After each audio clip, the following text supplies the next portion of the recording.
Hey guys, what's up? Welcome back to the channel. This is BucketPonds, and today we are taking a look at the $5 Nano Aquarium.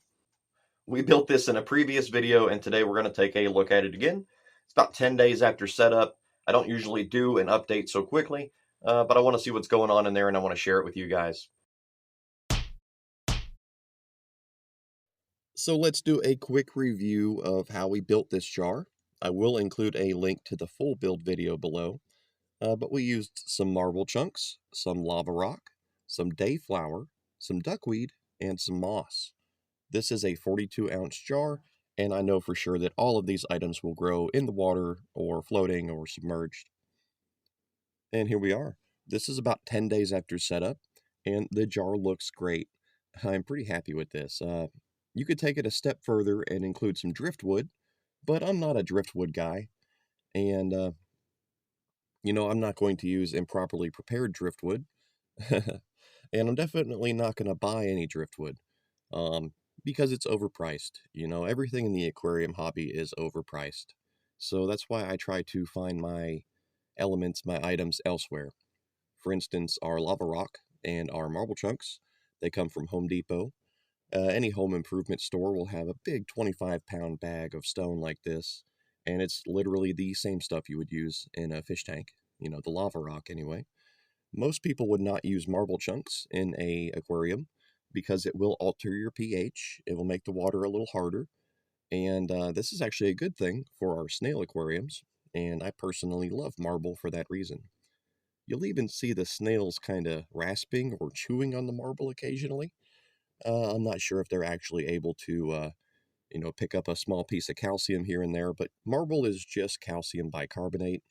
It's the same material that is in old coral, and it's the same material that's in like Tums, things like that. It's just calcium, really.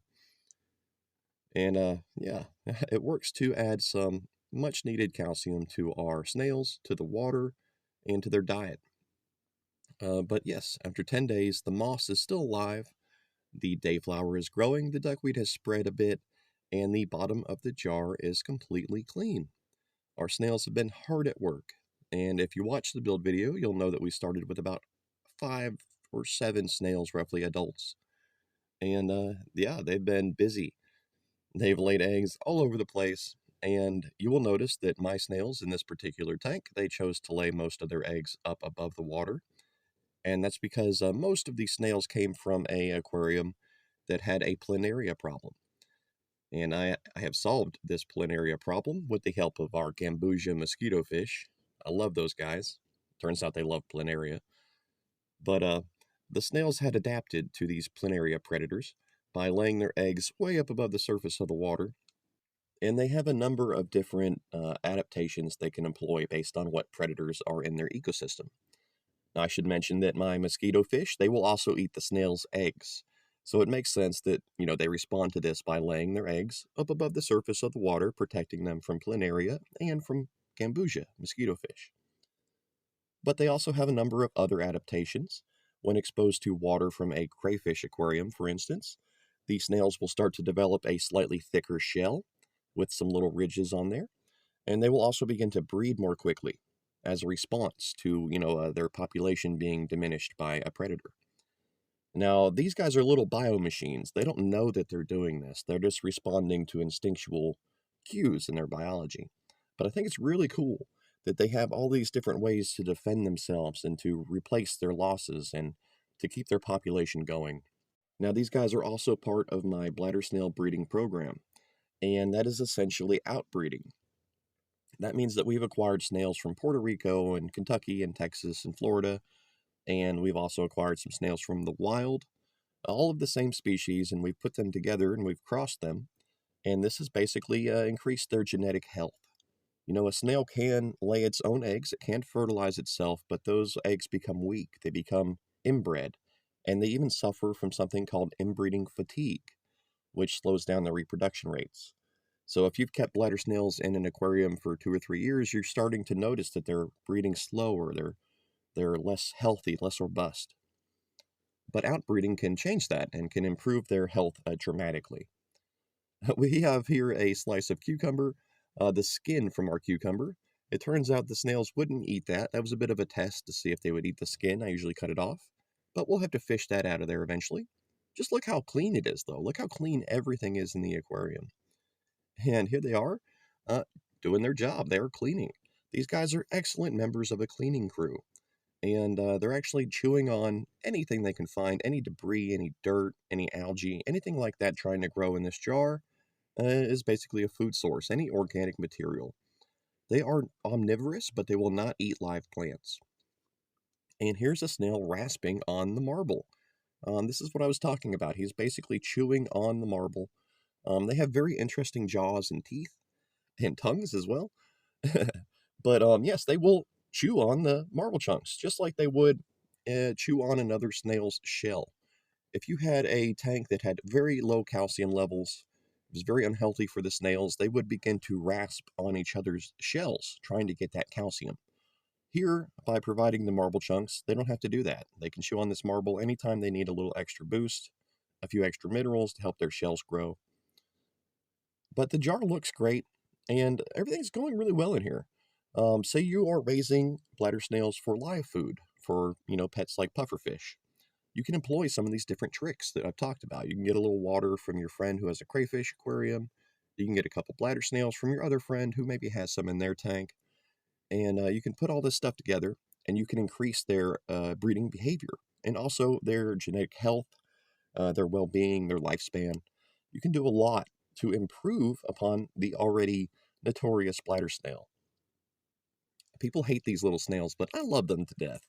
And I think it's really cool that through a little effort and some time, we can actually improve their genetics. We can make them better. That's really cool to me. And I'm not a scientist. I'm not using like CRISPR or a gene gun or any of that stuff, but I would like to. That's my ultimate goal one day. And I've also seen some pictures on the internet of supposed albino bladder snails, which I would like to address for a second. Bladder snails can change the color of their body. Their shell won't really change color. I've noticed that. It'll be brown or white if they have bad shell health. But healthy shells almost always brown, little speckles on and little spots. But an albino bladder snail, I've never seen one. We've bred thousands of them at this point. But they can be white, they can be orange, they can be purple, they can be blue. And I've even gone so far as to isolate different colors of bladder snails to observe them and to try to breed different strains, but all that happens is they change color as they grow. So, don't be surprised if you have blue bladder snails or orange. And remember, that's just the color of the body, of the foot of the snail. The shell itself will not change color. But this jar looks great, and I'm really happy with it. I do hope to eventually get an albino bladder snail. If we ever see one, I will isolate that guy and we will breed him up and we'll have a whole bunch of albinos. But I don't think that's going to happen. With all of the outbreeding we've done, we've kind of increased their genetic diversity to a certain extent, and we've buried recessive traits like the albino mutation. But here we are. This is 2 weeks after setup, and we have some interesting friends up here among the duckweed, just above the surface of the water. The snails come out of the water, they drag some duckweed up there sometimes. But we have what looks to be some kind of insect larva up here. I don't know if they're eating the snail eggs, but they're definitely hanging out next to them. And I don't like that. We might have to pull these insects out manually. And here we have a nice adult bladder snail. It does have a small hole in its shell, and that makes me worry a bit. It almost looks like it was drilled. I hope that's not a predator or a parasite type of sign there. But otherwise, he looks pretty healthy, so I'm not going to worry too much about it. And looking just below that adult, you can see some juveniles there crawling around, and we're going to get a closer look at one of them. So this is a juvenile bladder snail. This is about 2 weeks after setup, and our babies are starting to hatch. You may remember we included a couple egg sacs to start with, along with a few adults.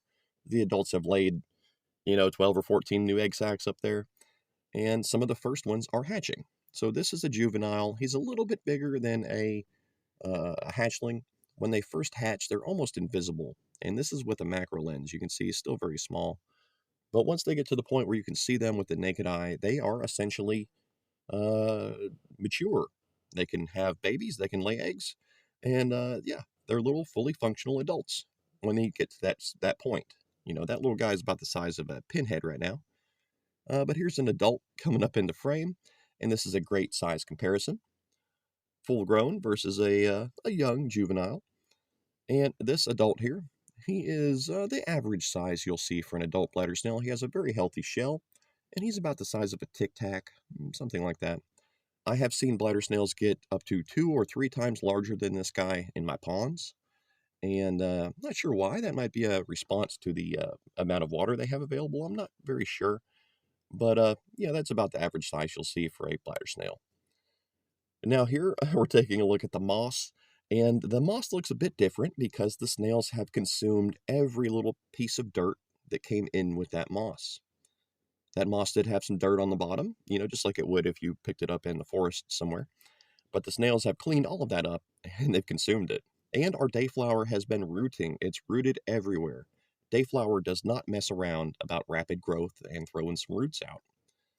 But there's our jar, guys. There's our first pioneers, our handful of colonists that we brought into this world. And we've seen some of their babies already hatching. We've seen some of their crafty handiwork there, cleaning everything up in the aquarium. And I'm just so happy with this project. For $5, we've done pretty damn good. So I hope that you enjoyed the 10-day update on the $5 nano aquarium. It's a lot of fun to make this video. I love just looking at the tanks and just experiencing everything and seeing this aquatic ecosystem up close. It's really cool. I hope that I helped you with some tips to raise your own bladder snails and some other small pets that might be in there as well. I tried to keep this build very simple so that other people may emulate it, improve upon it, and we can build things together. You know, that's my goal. So please like, subscribe, drop a comment, and tell me what you thought. Thank you.